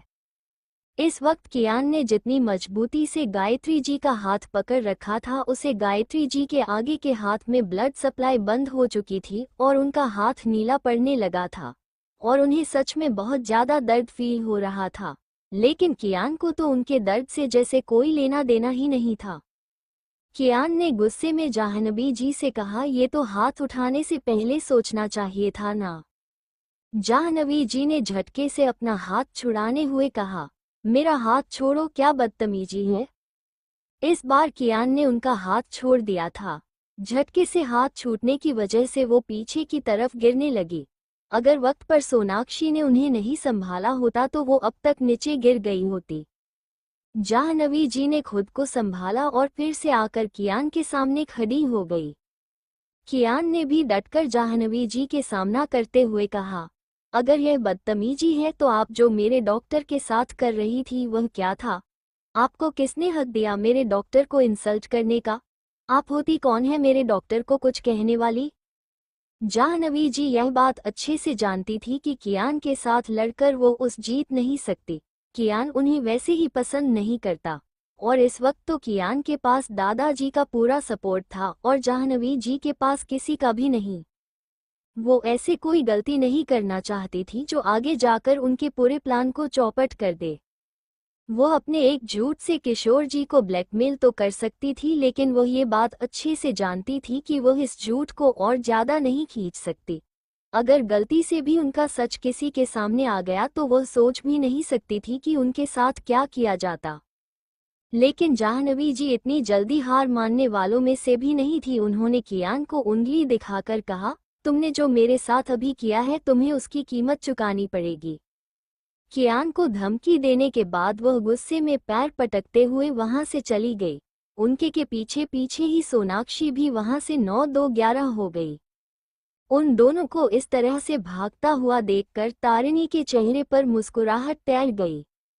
कुछ देर पहले जब जाह्नवी जी घर के अंदर आ रही थीं तब कियान ने उन्हें अंदर आते हुए देख लिया था, इसलिए वो दादाजी तक पहुंचती उससे पहले ही कियान ने तारिणी को अलर्ट कर दिया और उससे कहा कि एक पागल औरत वहां आएगी और दादाजी को नुकसान पहुंचाकर वहां से भागने की कोशिश करेगी। जाह्नवी जी के पीछे अंदर कियान को अंदर आते देख किशोर जी समझ गए थे कि अब उन्हें घर जाने की जरूरत नहीं है। कियान अब आराम से घर पर सब संभाल लेगा, इसलिए वो वहां से ऑफिस चले गए। उन्हें भी कुछ इम्पोर्टेंट काम खत्म करने थे। तारिणी का मन तो इस वक्त खुश हो गया था जब उसने खुद के लिए कियान को स्टैंड लेते हुए देखा था। तारिणी ने जब कियान को उसकी जगह लड़ते हुए देखा तो उसका मन कर रहा था कि वह जाकर कियान को जोर से हग कर ले। मन ही मन तो उसने कियान को हजारों किसी भी कर ली थी उसे शाबाशी देने के लिए, लेकिन सिर्फ अपनी इमेजिनेशन में। कियान का तारिणी के लिए स्टैंड लेना तारिणी के लिए कोई छोटी बात नहीं थी। यह उसके लिए अवार्ड जीतने वाला सीन था। वो बस स्माइल करते हुए कियान को निहार थी। कियान ने 1-2 बार तारिणी को उसके नाम से पुकारा, लेकिन तारिणी तो इस वक्त पूरी तरह से निहारने में लगी हुई थी। उसे कियान की कोई बात सुनाई नहीं दे रही थी। कियान ने तारिणी को हल्का सा माथे पर हाथ लगाते हुए कहा, होश में तो कहाँ खो गई? कियान की टच करने से तारिणी फिर से अपने सेंस में आए और उसने बढ़ाते हुए कहा, हाँ मैं बिल्कुल ठीक हूँ डॉक्टर, लेकिन वो अब इस वक्त यहाँ पर। तारिणी के इस तरह के सवाल करने पर कियान ने उसे अजीब तरीके से देखा और उसके बाद उससे कहा, मैं इस वक्त यहाँ नहीं आऊँगा तो कहाँ होगा? यह मेरा घर है तो मैं इस वक्त यही हूँगा ना। तुम्हारा दिमाग तो ठिकाने पर कैसी बहकी बहकी बातें कर रही हो? तारिणी ने कियान की बात सुनकर खुद से कहा, हाँ ये तो अभी आप ही का घर है, आप यहाँ नहीं होंगे तो कहाँ होंगे। मैं भी कैसे सवाल कर रही हूँ, यह मेरा घर थोड़ा ना है, लेकिन मैं यहाँ क्या कर रही हूँ, यह मेरा घर नहीं है तो मुझे यहाँ से जाना चाहिए, लेकिन मैं यहाँ से कैसे जा सकती हूँ। तारिणी खुद से ही बड़बड़े जा रही थी। तारिणी को इस तरह से खुद से बड़बड़ाते देखकर कियान ने अपना माथा पीट लिया। उसे कुछ समझ नहीं आ रहा था कि अभी कुछ देर पहले तो वह पूरी तरह से ठीक थी, फिर अचानक से उसे क्या हो गया। तारिणी ऐसी हरकतें तो बिल्कुल भी नहीं करती थी, फिर आज उसे क्या हुआ है। कियान ने एक बार फिर से तारिणी को कंधे से हिलाते हुए कहा, तुम ठीक हो, कहीं सर में कोई चोट तो नहीं आए तुम्हारे, ये खुद से बातें करना बंद करोगी। तारिणी खुद में बड़बड़े जा रही थी कि कियान को लगा कि उसे कुछ भी समझने का कोई फायदा नहीं है, क्योंकि शायद वो इस वक्त उसे जवाब नहीं दे पाएगी। कियान ने तारिणी से कहा, तुम जाकर फ्रेश हो जाओ, तुम्हारा सामान मैंने गेस्ट रूम में रखवा दिया है, तब तक मैं दादाजी के पास रुकता हूँ। कियान का ऑर्डर मिलते ही तारिणी वहां से 100 की स्पीड में भाग गई। उसे उस वक्त सच में वहां से भागने की जरूरत थी। कियान ने तारिणी को इस तरह भागते देख अपनी गर्दन ना में हिला दी। तारिणी ने नीचे जाकर एक सर्वेंट से गेस्ट रूम पूछा और गेस्ट रूम के तरफ चली गई, जिस तरफ उस सर्वेंट ने उसे जाने को कहा था। तारिणी जब गेस्ट रूम में आए तो उसे वहां पर एक बैग रखा हुआ दिखाई दिया। तारिणी जल्दी से उसे बैग को ले जाकर बेड पर रखा और अनपैक पर करना शुरू कर दिया। तारिणी ने उसे बैग को खोलते हुए खुद से कहा, ये डॉक्टर कियान को क्या हो गया, आज उन्होंने मेरा स्टडी कैसे ले लिया, वरना तो वो मुझे पर पूरे टाइम भड़कते रहते हैं। मेरा सामान भी यहाँ लेकर आ गए। लगता है डॉक्टर कियान को भी अब मेरी फिक्र होने लगी है, कहीं उन्हें मुझे। कहते कहते ही तारिणी बीच में ही रुक गई। नहीं नहीं, प्यार और कमखजूरे को मुझसे तो कभी नहीं हो सकता, लेकिन कुछ तो हुआ है, कहीं उसे मेरी इम्पोर्टेंस तो नहीं पता चल गई। चलो अच्छा ही उसे मेरी इम्पोर्टेंस तो समझ आई, अब मुझसे कब लड़ेगा, वरना जब देखो चिड़चिड़ करता रहता है, कनखुजरा कहीं का हूँ। बैग खोलते ही तारिणी की नज़र उस बैग में सबसे ऊपर रखे हुई तस्वीर पर गई। यह वही तस्वीर थी जो क्रिस ने कियान के केबिन में लंदन में देखी थी। तारिणी इस तस्वीर को कई सालों से देखते आ रही थी। कियान इसे आज भी अपने साथ यहाँ लेकर आया है, ये सोचकर ही तारिणी के चेहरे पर एक बार फिर से उदासी छा गई। कियान को अपने लिए स्टैंड लेते हुए देखकर करने के मन में एक उम्मीद की किरण जगी थी, लेकिन अब सुहानी के उसे तस्वीर को देखकर उसकी वो उम्मीद की किरण भी एक बार फिर से बुझाने लगी थी। वो भले कभी एक्सेप्ट नहीं कर रही थी, लेकिन कियान का उसे छोड़कर किसी और के बारे में सोचना, उसकी फिक्र करना तारिणी के अंदर जलन पैदा कर रहा था। कियान के साथ सुहानी की वो तस्वीर देखकर तारिणी की आंखों में नमी तार गई। उसने जल्दी से अपने आंसू पोंछे और उस बैग को वापस पैक कर दिया और उस रूम से बाहर चली आई। उस रूम से बाहर निकलते ही तारिणी को वही सर्वेंट वापस से मिल गया जिससे तारिणी ने गेस्ट रूम का रास्ता पूछा था। तारिणी को कियान के रूम से निकलते देखा उस सर्वेंट ने तारिणी से कहा, अरे मैडम, ये तो कियान बाबा का कमरा है, आपका रूम तो कियान बाबा के पास वाला कमरा है। कियान बाबा ने आपको ये रुकवाने के लिए कहा है, आप उस कमरे में चली जाइए, आपका सामान हमने वही रखा है। उसे सर्वेंट की बात सुनकर तारिणी चुपचाप उसे कमरे की तरफ चली गई थी जिधर अभी अभी और सर्वेंट ने इशारा किया था। कियान दादाजी के कमरे में आया तब दादाजी सो रहे थे। ये दवाया की ओवरडोज का ही असर था कि दादाजी दिन में भी सो रहे थे। कियान ने दादाजी के पास बैठते हुए उनसे कहा, मैं चाहता हूं कि आप जल्द से जल्द पूरी तरह से ठीक हो जाए, लेकिन आपको सुहानी के सामने ऐसी इच्छा नहीं रखनी चाहिए थी दादू। आपकी इच्छा के लिए वो यहाँ पर आपके पास आ तो जाएगी, लेकिन आप नहीं जानते यहाँ अगर वो कितना ज्यादा हट होगी। इस परिवार ने उसे जितने दुख दिए हैं वो शायद ही कभी उन्हें भूलकर इस परिवार को वापस से अपना पाए। मैं नहीं जानता कि आपने क्या सोचकर सुहानी को वापस घर में आने के लिए कहा है। मैं बस इतना चाहता हूँ कि मेरी एंजल अब जिंदगी में खुश रहे, उसके जिंदगी में आपको कोई और तकलीफ नहीं आए। आपके कहने पर एंजल यहाँ आ तो रही है, लेकिन मैं भी खुद से वादा किया है इस बार उसकी जिंदगी में मैं किसी को भी दखलंदाजी नहीं करने दूंगा। कोई चाहकर भी उसे हट नहीं कर पाएगा। उसे हट करने से पहले सामने वाले को ऋषभ आर्यन से भीड़ न होगा।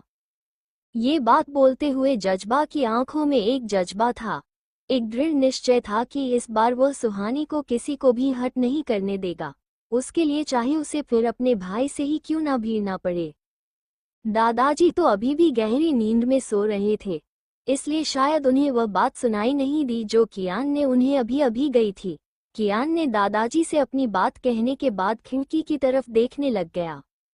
दिन ढल चुका था, शाम होने वाली थी। सारे पंछी अपने घर वापस लौट रहे थे। उन पंछियों को देखकर कियान गहरी सोच में डूब गया। कियान सोच रहा था कि घर लौटना भी सबके लिए इतना आसान नहीं होता। कितना अजीब है ये कि कोई घर लौटता है तो उसका सुकून लौट कर आता है, और कोई जब घर लौटते हैं तो उसका सुकून ही उससे छिन जाता है। कियान अपनी ही सोच में गुम आसमां में अपने घर लौट रहे पंछियों को देख रहा था।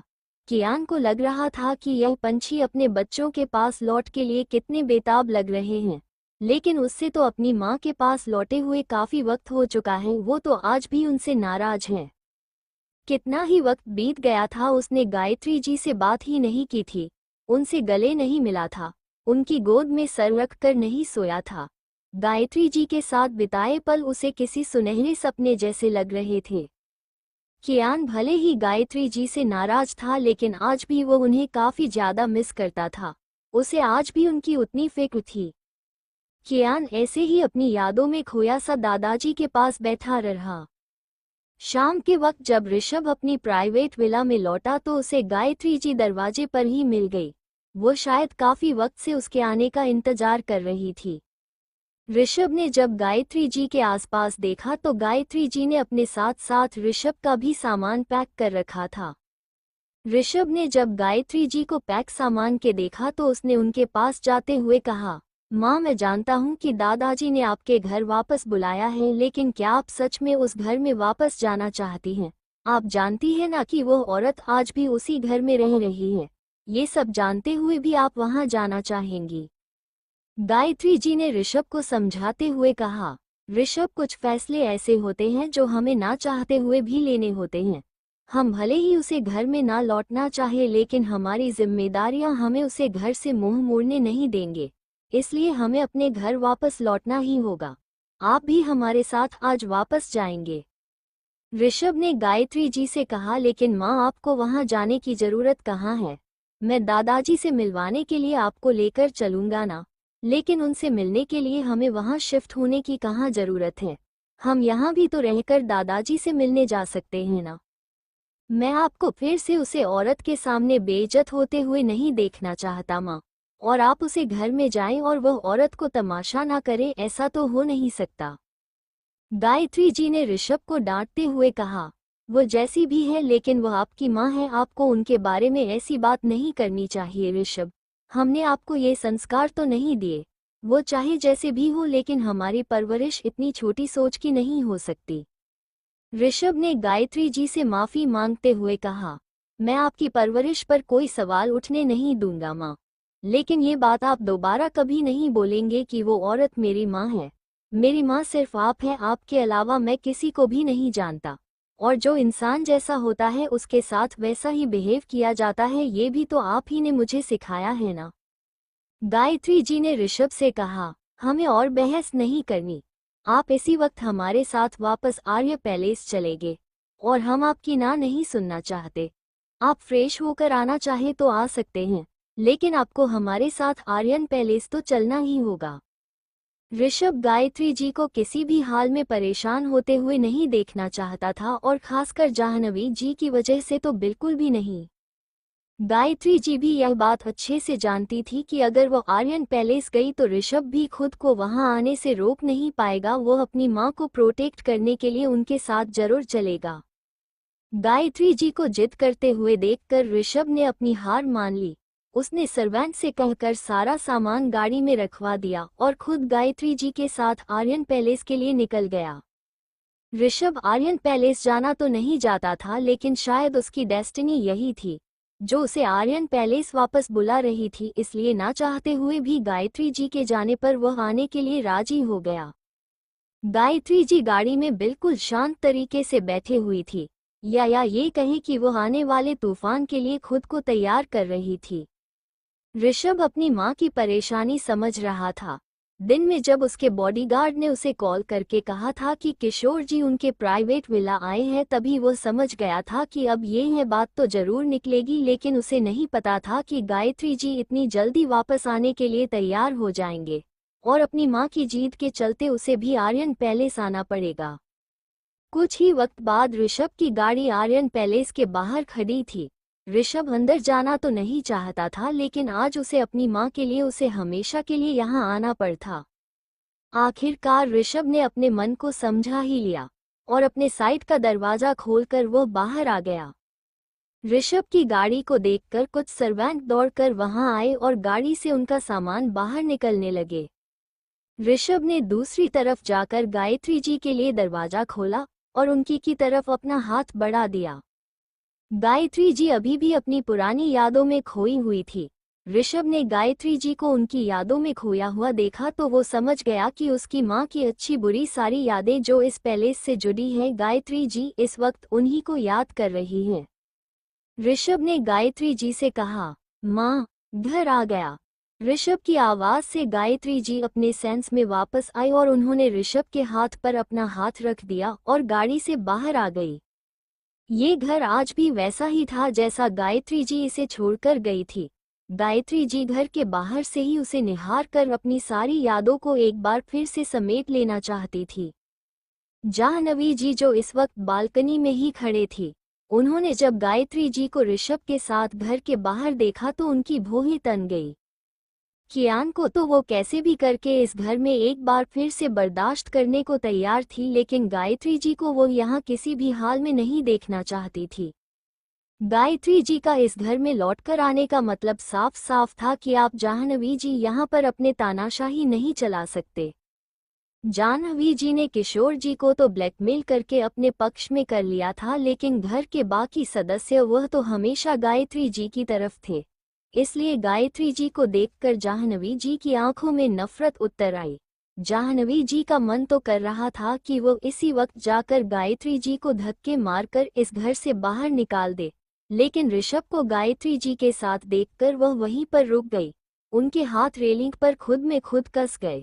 गायत्री जी को एक बार फिर से इस घर में देखकर जाह्नवी जी को अपनी हार सामने से नजर आ रही थी।